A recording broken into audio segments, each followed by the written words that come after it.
In this chapter we're going to look at the valuation techniques, and in the next chapter we're going to look at some of the discussion areas surrounding this topic. In both cases, question practice is absolutely crucial. And although you're probably feeling quite tired at this stage of your studies, forcing yourself to practice some questions is really important. Both of the next two chapters are very commonly examined. At the end of the presentations in both of the next two chapters, we're going to use a question from the back of the course notes as practice.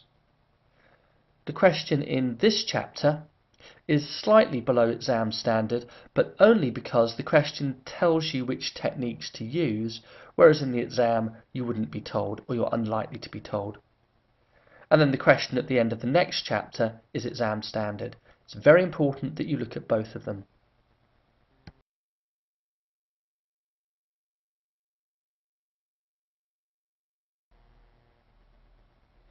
We're going to spend most of the chapter valuing companies.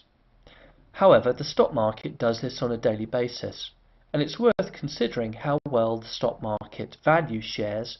In other words, how efficient the stock market is in accurately and quickly valuing shares. And when I talk about quickly, I mean how quickly share prices change in response to new information. Various tests have been designed to evaluate how well the stock market values shares. This is called the efficient market hypothesis. And this hypothesis has tried to test whether the stock market corresponds to being weak form efficient, semi-strong form efficient, or strong form efficient. And we'll take each in turn. If the stock market is weak form efficient, it means that share prices aren't that accurate. All they do is reflect all recent historical information, basically looking at recent share price movements and using those to predict the value of the company.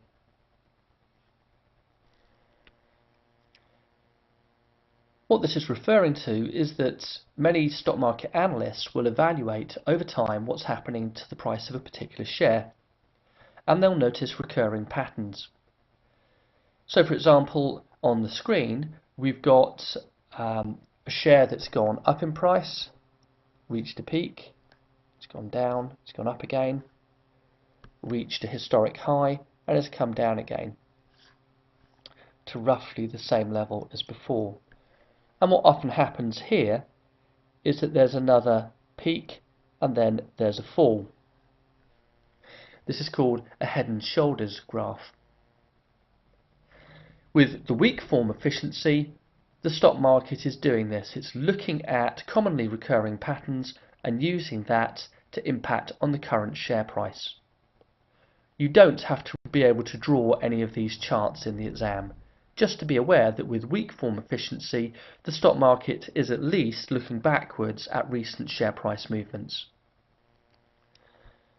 And what this would mean is that you as an investor can't make great profits, excess profits, through anticipating share price movements by drawing these charts, which is sometimes called technical analysis.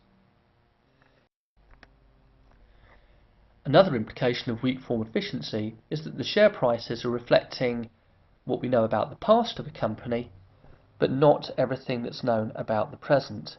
So in that sense, share prices are not up to date. And if the stock market was felt to be weak form efficient, then you would look at the share price of a company that you're thinking of buying, and you wouldn't treat it that seriously because it's not current. It doesn't reflect everything that's known today about a company, just everything that's known about its recent share price movements.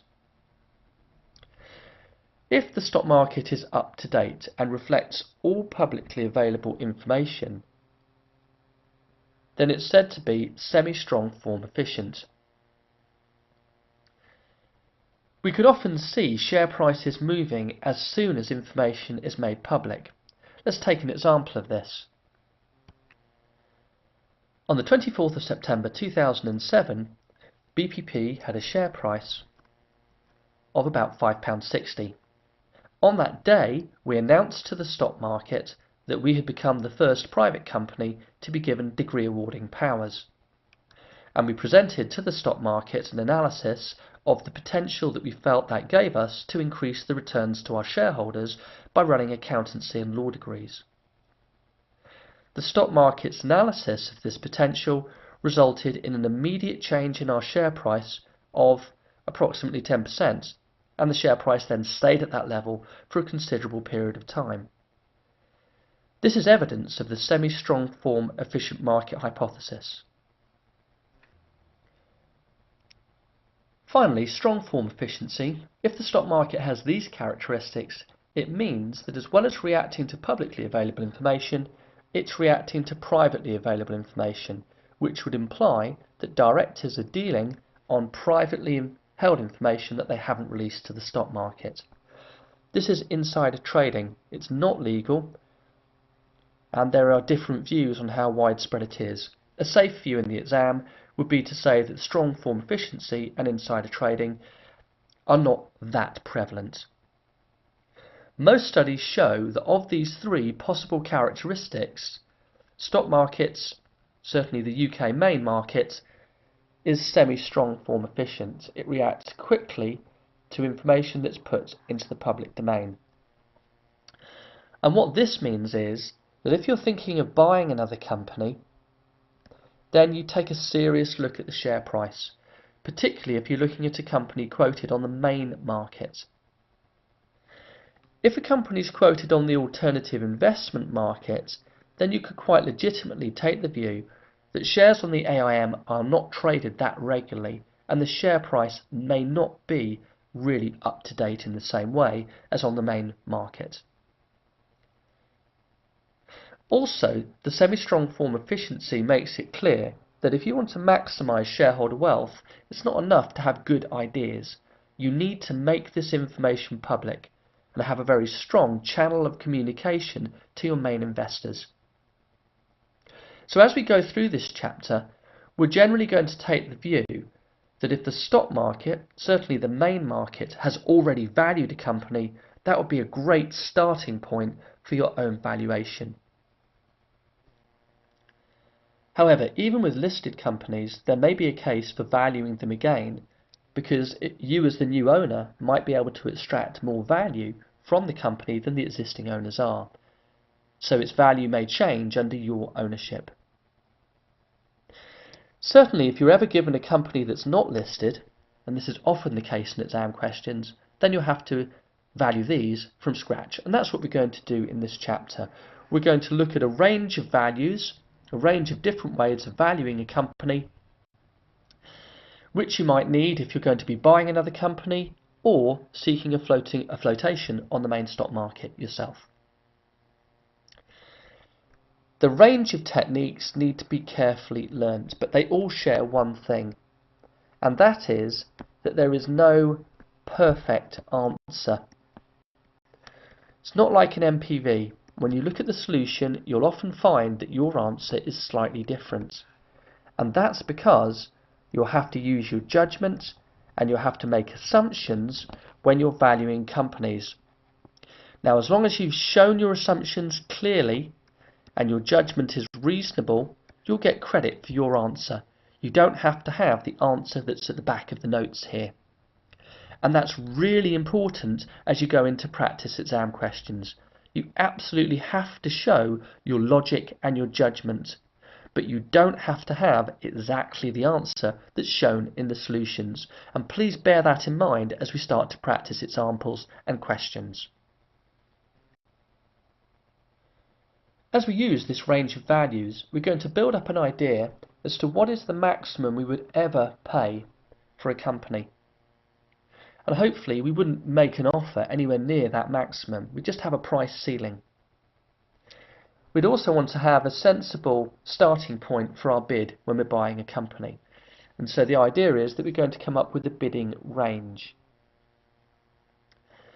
Very often, but not always, the techniques that we use later to value cash flows and earnings will give you the maximum, and the assets basis, which we'll start with in a minute, will give you the minimum. But this does not always apply. It's just what you generally expect. And the idea is to use a range of different techniques to make sure that we don't pay too much. Paying too much is a common problem with business acquisitions. For example, Hewlett-Packard buying EDS in 2008. Hewlett-Packard, having successfully integrated Compaq in 2002, made a successful $13.9 billion bid for EDS, and this was a 27% premium to EDS's share price. Now, it is common to have to pay more than the share price to buy another company, but most analysts felt that the price paid was too high. 13.9 billion of cash left Hewlett-Packard. Analysts felt it was too much, and as a result, Hewlett-Packard's shares fell by 9% after the announcement, and that's what you don't want to happen. And to try to make sure that you don't pay too much, we're going to use a variety of different techniques, and we're going to start with the assets basis.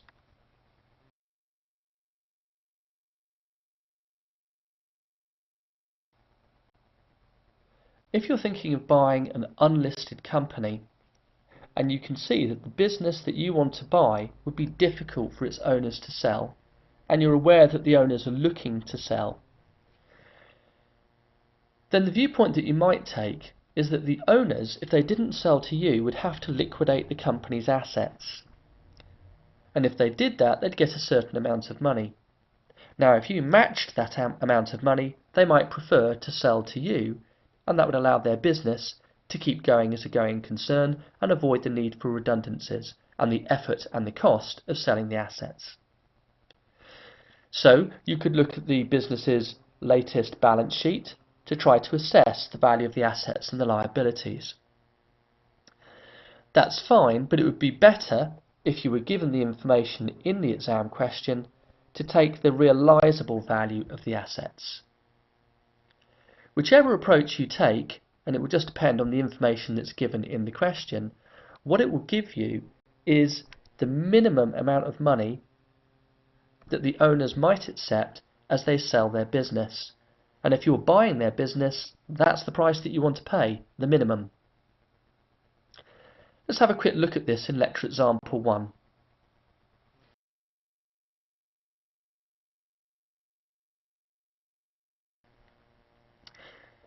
Lecture example 1 we're going to use through quite a lot of the chapter to look at how to value a company that we're thinking of buying from a variety of different perspectives. To start off with, we're given the balance sheet. The balance sheet gives us the book value of the assets and the book value of the liabilities. And we can use this to come up with an assets valuation by simply looking at approximately what this business would get if it sold its assets. Now, what we're given here is the book value, not the market value, but it's all we can use. And then we're going to say, okay, if it had that 62.8 and it had to pay off its liabilities, what would be left? Assets less the liabilities gives 29.7, which we could also get by adding together ordinary shares plus reserves. Whichever approach you use, you would say that this is the minimum you would offer for the company, 29.7. We're also asked to express this per share. We're told that in this question, the shares have a €100 par value, which is quite high, but we'll just work with it. And there's 10.4 million of shares. So that's going to be 10.4 million divided by 100. That's 104,000 shares. So 29.7 million divided by 104,000 gives €285.6 per share. That's the least that we can offer. The value that we've calculated of 285.6 is normally the minimum value. This is how we normally talk about it. However, if we were buying a listed company, the minimum value would be the share price, because that's the price that the shares can be sold at. So this assets value would only be relevant for valuing an unlisted company. It gives you a low valuation, because it ignores intangible assets such as brands and customer relationships. We'll look at that later. And it also ignores the future profits and cash that you're going to get after you've bought the business and the value of that. One further point about assets: just before lecture example 1, very occasionally you might come across a replacement value of assets. The replacement value tells you what it would cost you to actually start up the company from scratch. So what it would cost to replace the assets. If you were given replacement values, that doesn't give you a minimum, it actually gives you a maximum value, because you wouldn't pay more than it would cost you to build the assets from scratch. But that's not tested very often. Normally the assets basis is all about starting point for negotiation, a minimum value.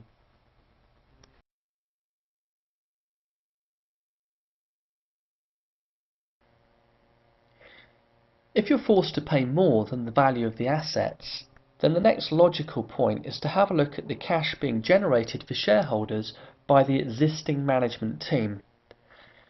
So to pay a slightly fairer value for the company.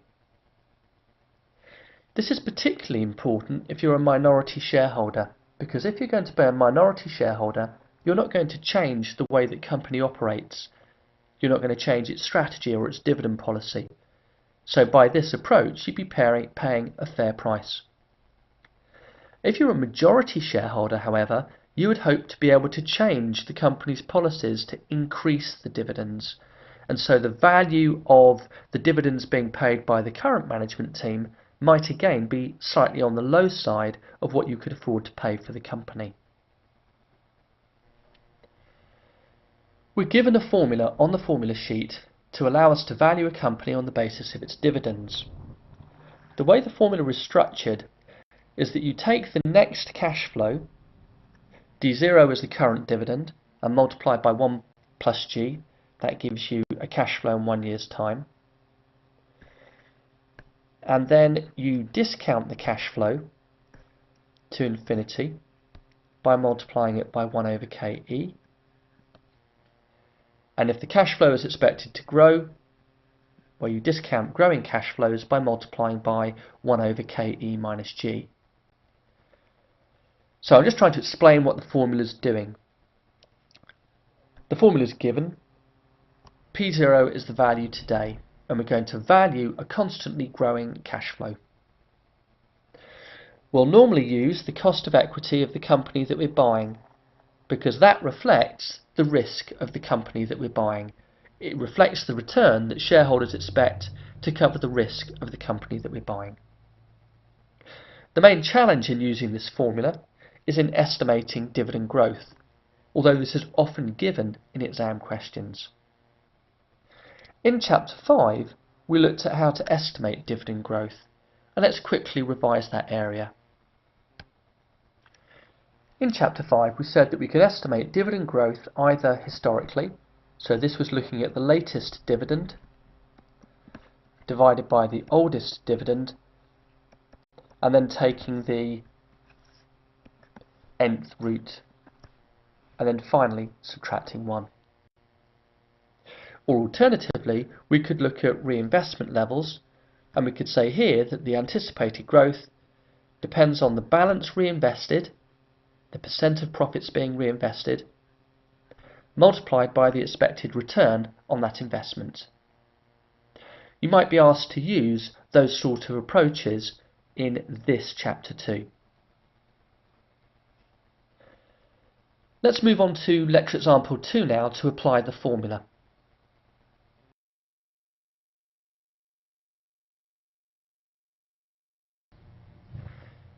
This is a continuation of the previous example, but we're now given the income statement of the company that we're thinking of buying.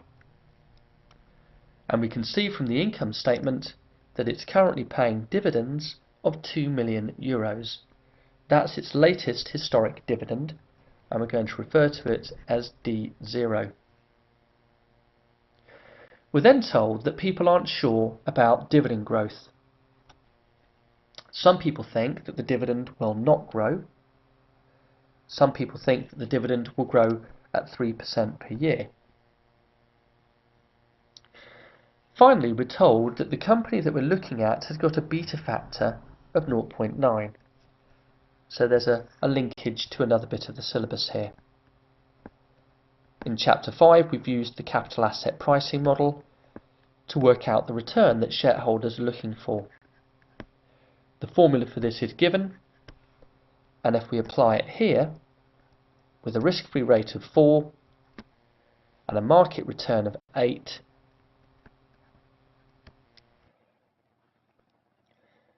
it means that Bergamo's shareholders are expecting a return of 7.6%. The requirements ask us to use the dividend valuation approach under 3 assumptions. First of all, that dividend growth is nothing. Secondly, that dividend growth is 3% per year constantly. And thirdly, that dividend growth varies. We'll just forget about part C for a minute and concentrate on A and B.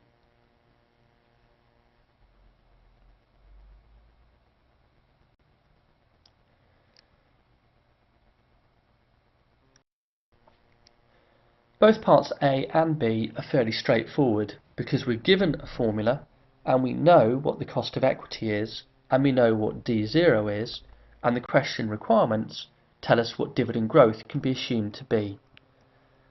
So in part A, with no growth, the dividend, and I'll do this in millions, I could do it per share, the dividend is 2 million.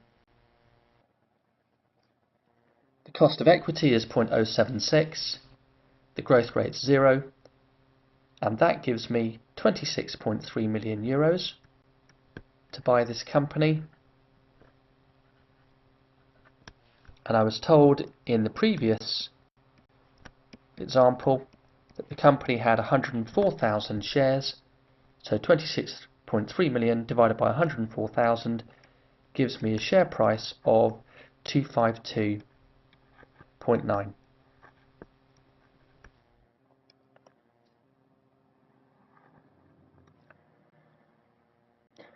In part B, I'm just going to use the 3% dividend growth. So this time D0 is 2, 1 plus the growth rate is 1.03, and the cost of equity less the growth rate is 0.046. And that gives a total value of 44.8 million, and dividing that by 104,000 shares gives me 430.8 per share.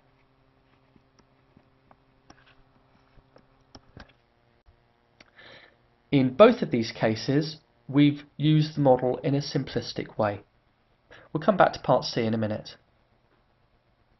It's important that you're aware of the drawbacks of all of the techniques that we're working through. And the technique that we've just used assumes that we can estimate future dividend growth, and this is bound to be contentious. And even if we can estimate it, using one of the techniques in Chapter 5 for example, the assumption that it's constant forever is unlikely to be valid. The technique also assumes that you're paying dividends, and implies that if you're not, that you're not worth anything. Finally, looking at the example that we've just worked through, if your shareholders are expecting a return of 7.6% and dividends are going to grow up at a higher rate than that, let's say 10% for example, then mathematically that creates a negative value on the bottom of the formula, which implies a negative share price. So the model doesn't work for high growth companies. Now we can get rid of some of these problems by using the model in a slightly more sophisticated way, and let's go back to the lecture example and look at part C now. Okay, so now looking at part C. Here we're assuming one rate of growth followed by another rate of growth. And because we're looking at two growth rates, it's a slightly more sophisticated approach. This is quite likely to be examined, and let's go through it carefully together. Okay, so laying out the dividends for the next 3 years. we're told in the question that the growth rate over the next 3 years will be 3%. So starting from 2 million and multiplying by 1.03, that gives me 2.06, and then 2.06 times 1.03 gives 2.122, and multiplying that by 1.03 gives 2.185. After that, the growth rate falls to 2%. So 2.185 multiplied by 1.02 gives 2.229. From then onwards, we've got constant growth, and that means that we can use the formula, and we'll do that in a minute. But for the first 3 cash flows, for the first 3 dividends, we can show their value by just discounting them at the expected return of 7.6%. In the exam, you'd round up to 8% and use the tables. Here I'm going to discount at 7.6%, and if you just take these discount factors as read, we don't have to worry about them too much because you probably just round up to 8 in the exam.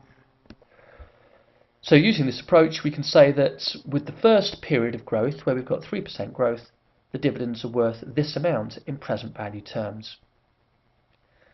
Now we can look at time 4 onwards. From time 4 onwards, we've got a constant growth rate, so we can use the formula. The formula that I've been using is D0 1 plus G over KE minus G. Now if you multiply D0 by 1 plus G, that gives you the dividend in 1 year's time. And this formula is also given as D1 over KE minus G. And that's the version that I'm going to use here. I can use the formula, but the time periods are slightly wrong, because the 2.229 is a dividend that's in 4 years' time. So if I'm going to be changing the time periods in the formula, D1 becomes D4, and as a result, the valuation is not at P0, but at P3. So we can use the formula, but it will give us the value of the company at time period 3. That's the important point. Once you've got it, the numbers are straightforward. So the calculation is 2.229 over 0.056, and that works through to approximately 39.803 million. But because that is a time 3 value, we have to discount it like any other time 3 cash flow. In other words, at 0.803. And that gives us a present value at time 0 of 31.962.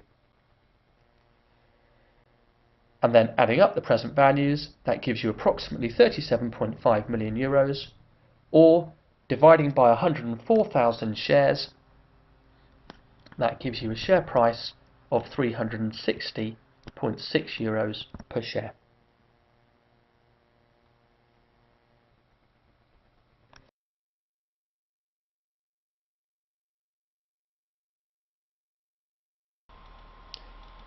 Another very important way of valuing a company that you're thinking of buying is to picture what the cash flows from the company will be once you own it. And that will enable you to build in extra cost savings or increases in revenue. These are called synergies, and we'll look at them more in the next chapter, that you feel could be generated when you own the company. The cash flows that you're forecasting would normally be taken before interest but after tax, so these are post-tax operating cash flows, discounted at the weighted average cost of capital as you would with any project, and then at the end, because you haven't yet recognised the existence of debt, you'll take off the value of any debt in the company that you're buying, and what's left is the value of the equity in the company that you're buying.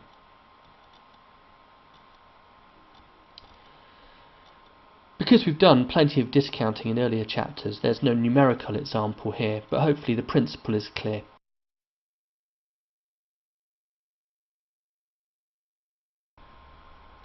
Another way of trying to place a value on the company after you own it is to take the target company's earnings, so that's the company you're going to buy, normally that's just the latest earnings figure, and then valuing it by using a price to earnings ratio that reflects the growth prospects of the company once there's been a change in ownership. This is often quite a subjective technique, as we'll see in the lecture example.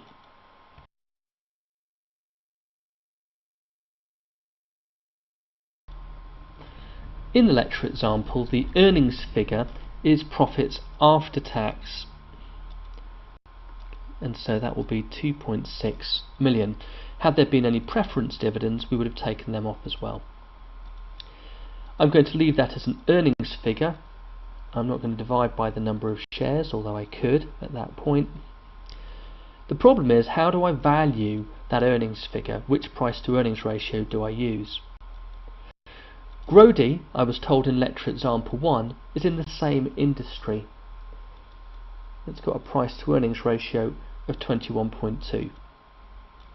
The industry average is 19.5. Because Burgerbo is a listed company, we can even work out the price to earnings ratio, because the price is 430 euros. And if I take my earnings figure and divide by 104,000 ordinary shares, that will give me 25 euros. And so I could say that Burgerbo has a P/E ratio of 17.2. So I've got 3 P/E ratios that I could use here. Unfortunately, there is no absolute correct answer here as to which P/E ratio you should use. What you'll need to do is to explain in your answer which price to earnings ratio you think is most relevant in valuing the earnings of Burgerbo. I'm going to say here that the price to earnings ratio of the company making the takeover bid could be relevant here. The company making the takeover bid is in the same industry and has higher growth prospects, as indicated by that high P/E ratio. And so you could legitimately assume that 21.2 would be the P/E ratio of Burgerbo as well, once it's owned by Grody. And if we apply that, then the maths is fairly simple, and you should see an answer of approximately 55 million, or dividing by 104,000 shares, 530 euros per share.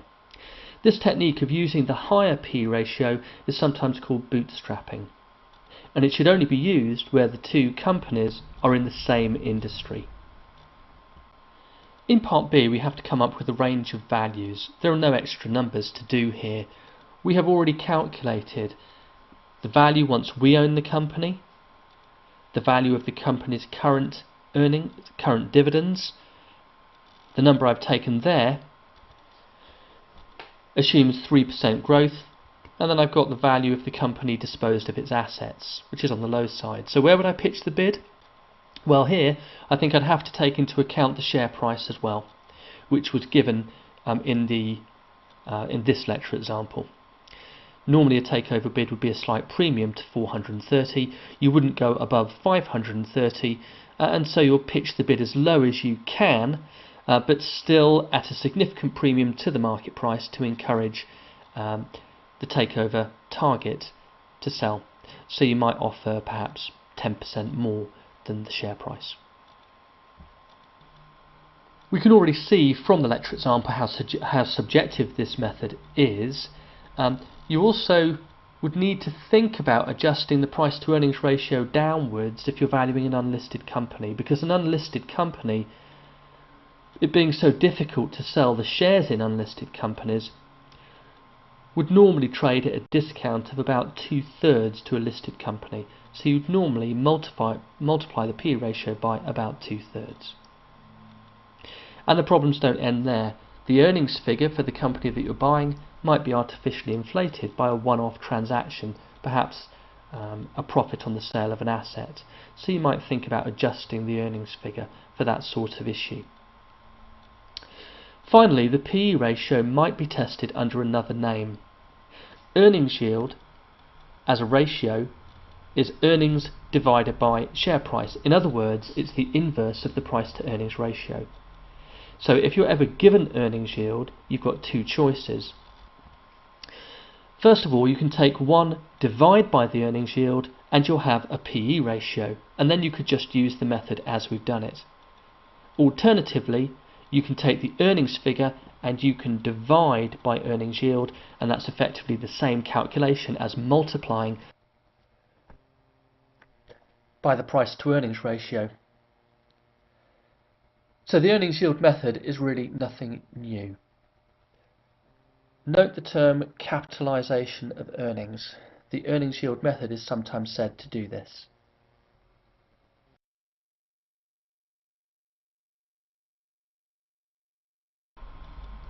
A company's intangible assets, or intellectual capital, are absolutely crucial. Many companies, if you look at their book value and compare it to their market value, you'll see that their market value is well in excess of their book value. This is a good indicator of the value of their intangibles, and it's important for companies to protect the value of intangibles. We'll address that in a second. You can attempt to value intangibles separately by using a technique called calculated intangible value, and this is what we look at in lecture example 4.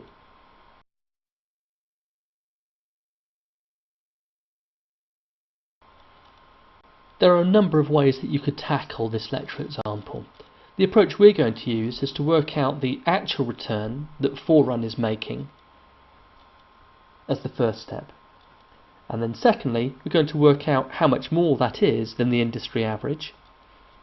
We're then going to take off tax. Once we've worked out how much extra after tax Forerun is making, we're going to say that this extra is due to its intangibles, and we're going to discount and work out a value in NPV terms. Okay, so here the actual pre-tax earnings are 33.1 million, and that's given in the question.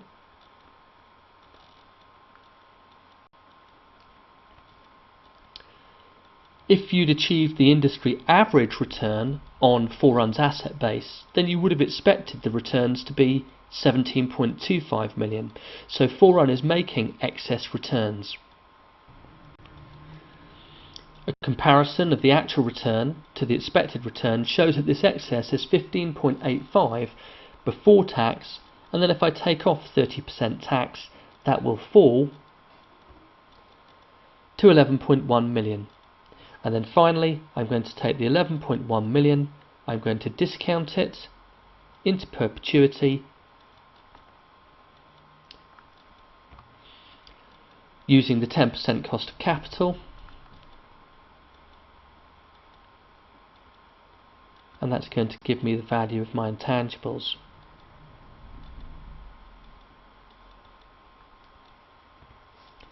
At 111 million. Because intangible assets are so important, companies will want to make sure that they're protecting them. And one way that they can do this is to monitor the factors that are driving those intangibles. We'll look at this in lecture example 5.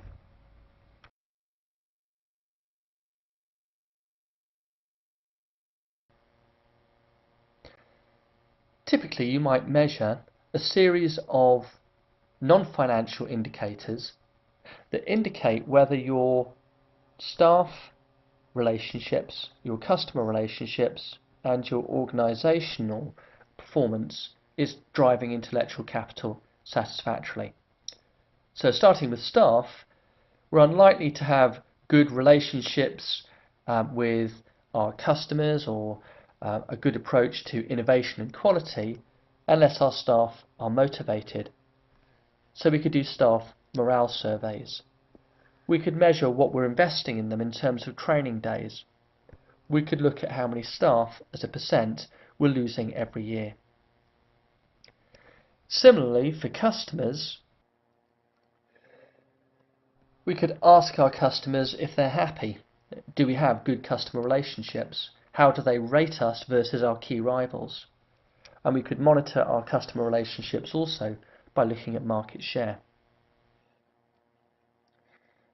Finally, it might be important to us that we're well constructed organisationally in order to encourage innovation. So we might measure how much of our turnover is going into R&D and whether that investment is generating results. How much of our turnover is coming from products developed within the last few years. Now, this is not intended to be a definitive list, just to make the point that intellectual capital is important and it needs to be protected. It's very important in the exam that you can value intellectual capital in the way that we did in the previous lecture example.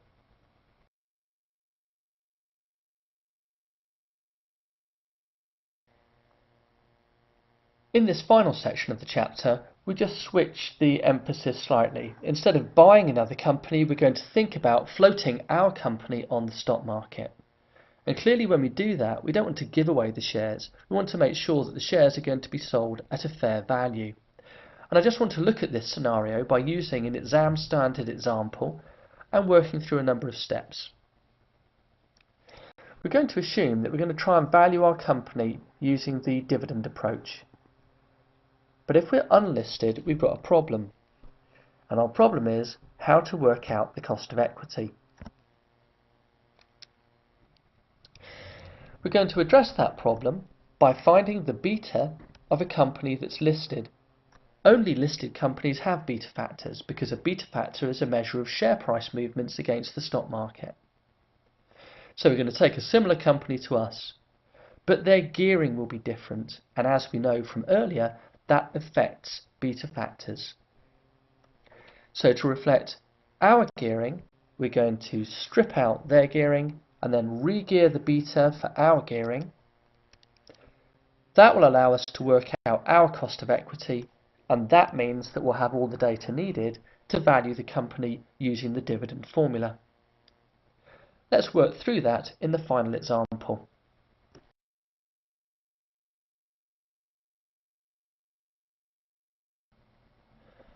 In the lecture example, we're looking at a company that's going to obtain a listing. We're given some details about the company. The details include earnings and dividends, because we're told that we currently pay out 50% of our earnings as dividends. Dividends that are expected to grow by 5% each year.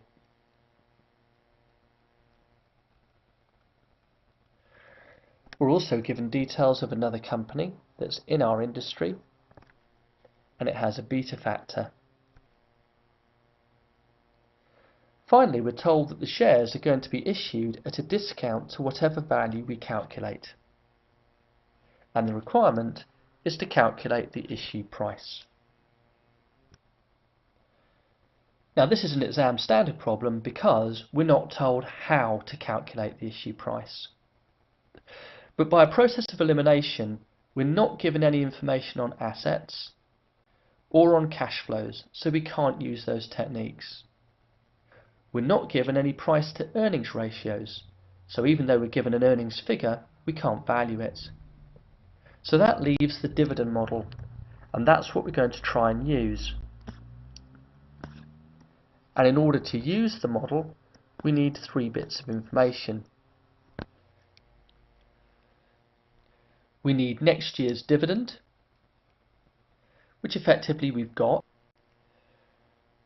We're told that dividends are paid out at 50% of earnings. Earnings are given, so dividends will be 312,500. Divided by our number of shares gives 25 pence, and that's the dividend that's just been paid. We expect 5% growth, so 25 pence times 1.05 will give us our forecast dividend. So we can anticipate that the next dividend will be 26.25, 5% above what's just been paid. And we're also given the growth rate of 5%. So to work out the valuation of the shares, we can use the dividend method, but we need the cost of equity. And that's what we're going to calculate now as a working. Okay, so I'm given the beta of another company. The beta is 1.25, but that's affected by its gearing. So the first thing I'm going to do is to strip out the impact of company B's debt levels. So I'm going to put in company B's value of equity.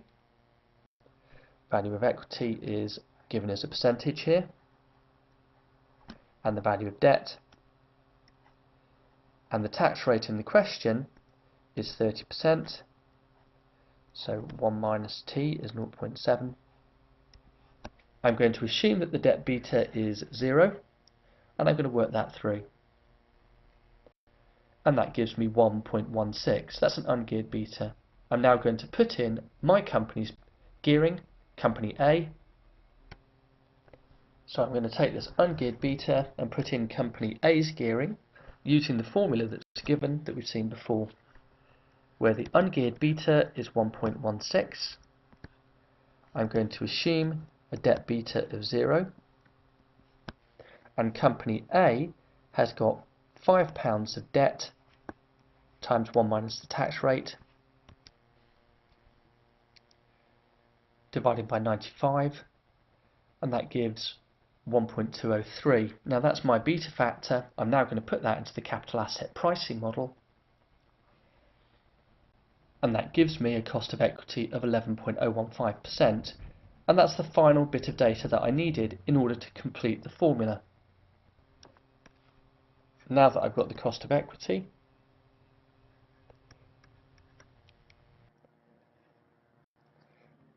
at 11.015, that allows me to value the share at 436.4p, and if I'm going to issue it a 15% discount to this, which I'm told about in the example, that means that my issue price will be approximately £3.71.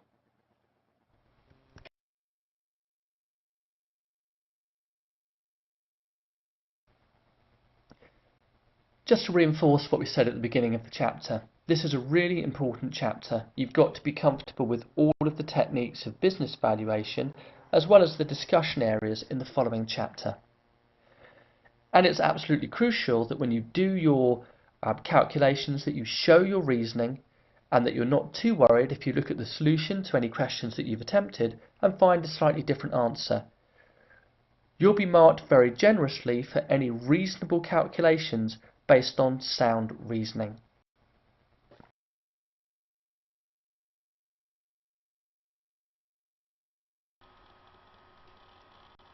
In the question bank at the back of your course notes, you'll find a question called Bases of Valuation. This is an excellent question for calculating the value of a business using a range of valuation techniques. And if you look at the requirements, you can see that as we value a company called Manon Limited, we're going to use asset valuation techniques, dividend valuation techniques, and earnings valuation techniques.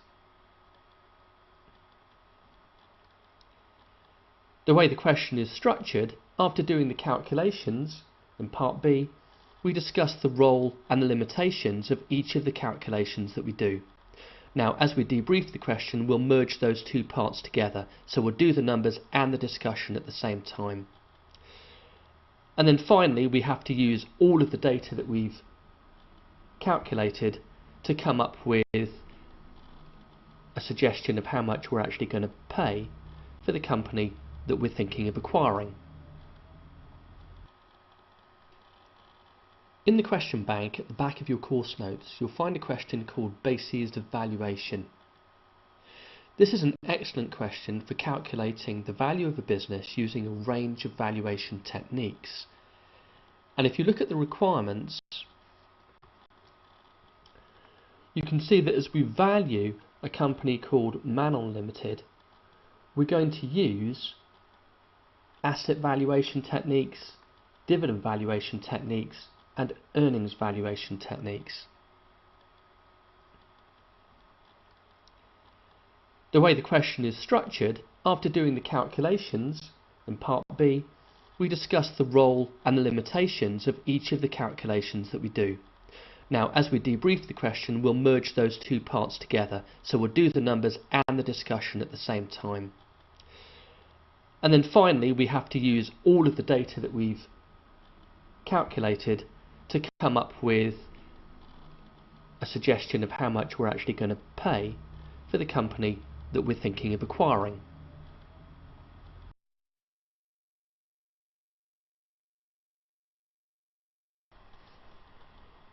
The first three valuation techniques in Part A are all asset valuation techniques, and the first of these simply asks you to extract the value of the assets from the balance sheet and to net off any liabilities. Here there are no long-term liabilities, but if they were, we would net them off. The numbers shown come straight from the question with no adjustments at all, and the net figure of 454,100 could also be calculated by adding together the ordinary share capital plus the distributable reserves. So, looking at the role of this number, well, normally we look at a business and we ask what could it get if it went into voluntary liquidation, at which point it would sell its assets and repay the liabilities. The balance sheet gives you a crude indicator of that. But because we've got realisable values, and we'll analyse these in part 3, then this calculation that we've come up with is going to be of very little meaning. It's normally a crude indicator of the realisable value. It normally therefore gives you a minimum value, but here it loses its importance. Replacement values look at how much money a company would have to spend to replace the assets and to build the company up from scratch. So if we wanted to create a company like Manon Limited, we'd have to replace its non-current assets, and here we're told that the replacement value is 725,000, and also we're told that to build the inventory up to this level would cost us 550,000, and then netting the assets against the liabilities gives us a net figure of 561,600. And we could suggest that that figure is approximately a maximum price, because if that's what it would take us to, if that's what it would cost us to duplicate the asset structure of the company that we're thinking of buying, then it wouldn't make any sense to buy the company at a higher price than 561,600. However, what this doesn't factor in would be the cost of replicating the other company's intangibles, such as their brand name and their customer loyalty. And then finally, we're given information on realisable values.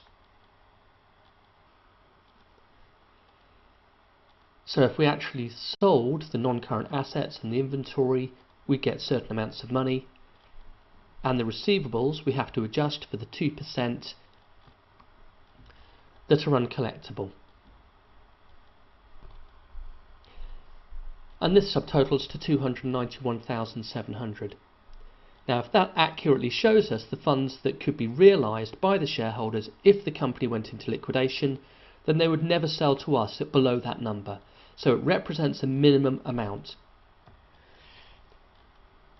But again, it wouldn't be an accurate valuation of the company because it ignores future profit potential and the value of intangible assets. Now we move on to use the dividend valuation model. There are a variety of possible approaches here. Because we're valuing another company, I'm going to take the cost of equity to be 12%. And that's because I'm told in note D of the question that the cost of capital of Manon is estimated to be 12%, and this is the company that we're buying. So we need to use a cost of capital that reflects their risk. The dividend that the company has been paying is 25,000. And so we have to think, do we anticipate any growth on that? So that we look ahead, when we look ahead to 1 year's time, we're expecting a little bit more than 25,000. Well, there hasn't been any growth for the past few years, so it would be possible to assume growth to be zero. But if you use a growth rate of zero, then the share price comes out at a very low value. So I'm going to anticipate growth by looking at the growth that we have experienced in the past. 4 years ago in 20x0, the dividend was 20,500, and so I've got to estimate what the annual growth rate has been to take me up to the latest figure, which is forecast to be 25,000. So if I divide both sides by 20,500, that gives me 1.2195. And then if I take the fourth root of both sides, then that gives me 1.051, and that's telling me that the growth rate is 5.1%, so I'm going to assume that the growth rate is, say, 5%. So returning to the formula, I'm going to stick in growth of 5% at the bottom and multiply by the anticipated growth of 5% at the top, and that will give me 375,000. And this fails to incorporate any of the benefits of us owning the company that we're buying. It assumes that the growth rate will be 5% every year, which looks very dubious here, where there hasn't been growth in the recent past. And so we're going to treat this very much as an estimated value. Finally, we're going to use the earnings method. Here we want to pick up the latest available earnings figure that reflects the ongoing profitability of the business. So I'm going to take the estimated figure for 20x4, and it's going to be the estimated figure before non-recurring items. It's possible to argue that other numbers should be used here, but the 53,200 is a reasonable one. Now I've got the question of which PE ratio to use. The PE ratio that we should use should be the one that reflects the growth potential of the company that we're buying. And we're told in Note E that the PE ratio of similar companies is 10. So this is probably a more reasonable PE ratio to use than our own PE ratio of 12, remembering that we're in a different business in this question. So we could argue that the PE ratio approach should give us a value of 532,000. That's probably on the high side. The PE ratio approach often gives you a maximum value, and it looks like it's on the high side here because we're buying an unquoted company, and so it's normal to adjust the PE ratio by about 2/3. And if we take a PE ratio of about 6.6 recurring and multiply it through, that will give us a slightly lower number. We could use this number, but that's going to be assuming that our growth prospects are on average about 10, the industry average, and that we've simply adjusted for the fact that we're an unlisted company. Clearly the company that we're buying might have much better growth prospects than the industry average, or worse growth prospects. Now moving on to part C, we're going to build up a range of values. Every analysis of an appropriate bidding range will be different. Here we've got information that tells us that the realisable value of the company's assets is 291,700. So they're not going to listen to a bid that's less than that.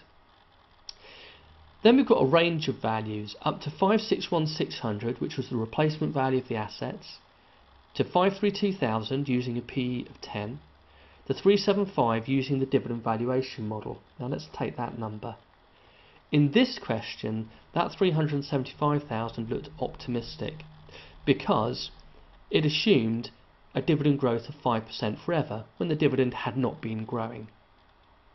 For that reason, in this particular question, it would seem reasonable to assume that the 375 is the highest that we would ever pay, and that narrows the bidding range. So it's logical to assume that we make a bid of maybe 300,000 to start with, and allow it to go up to perhaps 375 as an absolute maximum. Remember, every business valuation question will be different, and what's key is that you use your own logic.